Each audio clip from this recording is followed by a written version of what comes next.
Hi there, and welcome to video number 300. That's 300 videos on the Valencia property channel. And anyway, I sent a mail out the other day and I asked for suggestions about what you wanted in video number 300. And so I thought with the iPad, which is one of the things that you will get if you buy a property in Spain through Valencia Property, of course, I thought I'd just take you through what I'm not going to include in this video, which are the suggestions that various people made, but I probably will make videos about them in the future. So Craig, for example, you asked about the central market and the local beaches. Well, if you look at the 100 video tips about moving to Spain, I think there's definitely one about beaches, and if you look within the video channel as well of Valencia Property, you'll also find one about the central market.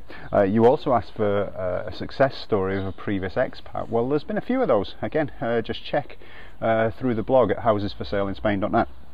Stephen, you asked me to do a best of video and do a mailing list video so everyone could sign up to the mailing list and send one out 365 days a year. That requires a lot of video making. I like video making, but probably don't need to do that many, I think. Chris, I am not going to review a guitar, especially, as you called it, a Fender Aerodyne Telecaster. Yeah. However, when you talk about personal items, yes, there's definitely a video about that, about bringing your personal items, about whether you should or whether you shouldn't within the 100 videos. Have a look and see what you think about it. We'll get the number to you further down the line. Steve, another Steve, asked about the elections and an overview of that and what it means for Valencia. I couldn't do that because then I would be swearing too much on this actual video. Okay. Billy, you asked for videos of villas with sea views. Well, yep, I'll be doing some of those, of course. When we get villas that overlook the sea, we'll be doing videos of those as well. Peter, you had a brilliant video suggestion, a title, and so I'm going to use that video as well. The video title suggestion was why I should forget Paris, Barcelona and Madrid and buy in Valencia, and I think that's quite a decent one. Alan, you asked for one in Spanish, spoken by a Spanish person, actually telling people what they think of Brits. Again, I think we'll manage to get a couple of those done in the near future. And Jeanette, you asked for info on satellite or internet connections, beetle infestations and treatment, and topics should be related to everyone. Well, the thing about beetle infestations, that's been done. Yeah. The thing about internet satellite connections, I think we've done that one as well. But I'll have a look, and again, we'll put this on the blog for you.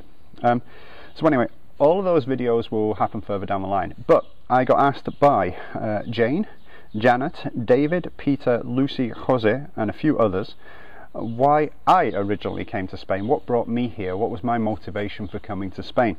So it's a long story. It includes the Thomas Cook European timetable, the Radio Exterior, it actually includes France football as well, includes a holiday in Estarte, and it includes growing up in Widnes. And keep watching the video and you'll see exactly why. So, what brought me to Spain? Well, this is Widnes. I want to introduce you to it. This is a traditional tourist postcard of Widnes when it was known as it was the chemical town for the whole of the northwest of England. It was a very dirty place. When I was growing up, it wasn't quite as bad, but we did have major chemical plants there, like ICI, for example. The most important landmark in Widnes is this. It's the bridge, which takes you out of the town. And really, I think there must be more in life than this. Unfortunately, I tended to be growing up in the 1970s, 1980s, and at the time, Widnes was not going through the best of times because there was the recession brought on by our lovely government at the time. This factory made the whole of the town smell as well. So anyway, the Tyrant was in place, and her and her henchman Norman Tebbit told everyone to get on their bike and get out of here. So I thought, well, I'd like to do that actually. I'd like to get on my bike and get out of the country. So I went out and got myself a bike. Well, it wasn't that easy. In 1982, what happened was the World Cup came along. And the World Cup was in Spain in 1982.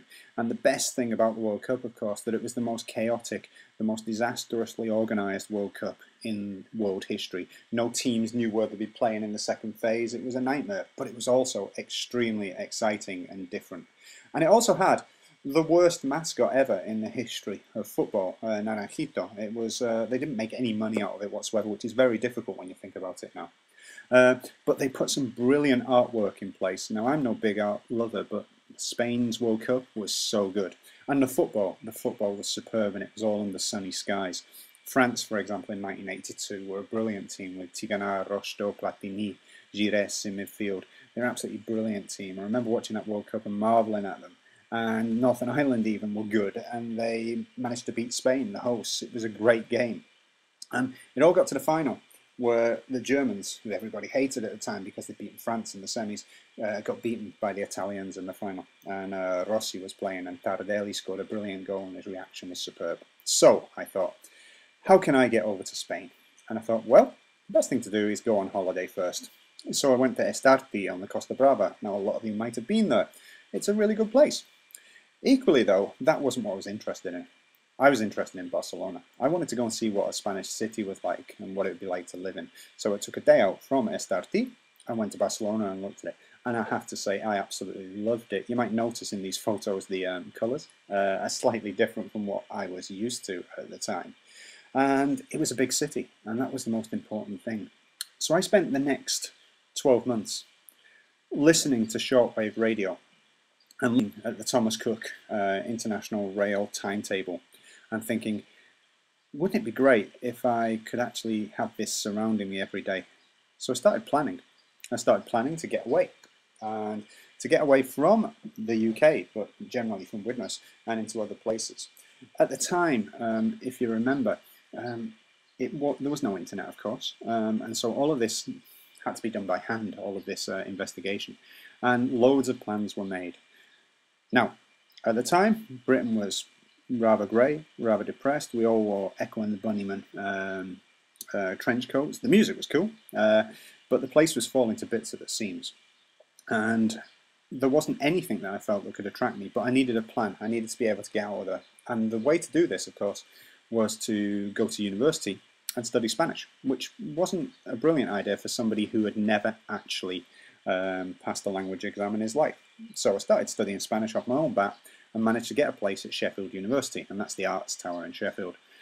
Watched too much football while I was there, and the third year of the course, of course, we spent abroad, and I went to Asturias, which is in the north of Spain, which not many people know about, which is an absolutely beautiful place and more people should know about.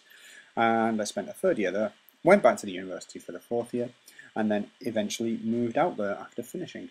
And we were there for 6 years before we went back to the UK for a couple of years, so that my wife could do her teaching degree. And then we moved back out and we came down to Valencia.